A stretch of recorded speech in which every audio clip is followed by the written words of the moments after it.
It's been more than 3 weeks since the war in Israel started, and joining us tonight is the CEO of the Jewish Federation of Greater Hartford, David Warren. David, thanks for taking a couple of minutes to talk to us here. I understand you're in Israel right now. You've been in Israel for a few days. A lot of people might wonder why you chose to fly into a war zone. Well, I came with 25 other leaders from across North America. It's been said of this moment, of the attack on October 7th, that it will be remembered for the next 1,000 years in Jewish history and world history.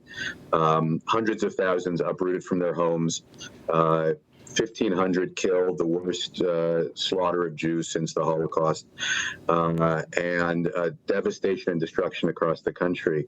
And we came both to stand in solidarity with our ally and with our people, and also to understand how we can support them at this most critical hour. So tell me, David, where you are right now in relation to the fighting and what the conditions are where you are. Sure. So I'm actually speaking to you from downtown Jerusalem. There are rocket attacks every day. Jerusalem has been a bit quieter. There have been some sirens and attacks here. The Iron Dome is stopping most of it, but some are getting through, a couple, and then there's shrapnel. And so people are taking them very seriously. We were in the center of the country, closer to the coast earlier today, and actually had to run to the bomb shelter. You have about 90 seconds to 2 minutes from that part of the country. And so people are going about their business, but literally you have about 2 million people across the country today and over the last number of days that have been running to bomb shelters, and some of them sleeping there overnight with their children. It's been pretty difficult. Yeah, tell me a little bit more. That was one of my questions for you, is what is daily life like for people in Israel right now? Well, beyond the missiles that are being launched, again, most of them being intercepted by Iron Dome, the country is in a bit of a state of shock. This was a surprise attack. The level of devastation and the utter depravity of the attack is many have compared it to ISIS.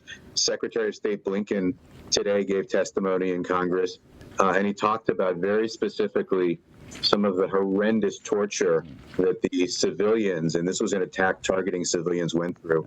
And everybody in Israel, every family was impacted, everybody, and we've seen it now. Everybody's in trauma. Everybody knows somebody who was killed, injured, or taken captive in Gaza, over 240, including children and Holocaust survivors. And so while people are determined, they're also, I would say, in a state of shock and trauma. You mentioned Congress. The U.S. Senate is right now discussing aid for Israel. Republicans want to be very careful about how much and where the money comes from. They're proposing taking money from the Internal Revenue Service on the Republican side right now. What are your thoughts about that? I think it's really important on both sides to avoid politics now. It's important to get the aid to Israel. I would say also it's important to get the aid to Ukraine. I visited the border of Poland and Ukraine as that war broke out. And that's a fight different, but in some ways analogous in terms of a fight for democracy, a fight for our values. But the bottom line is, I think from here, there's great appreciation for the support that the Israelis are feeling from the administration, from Congress, from the American people.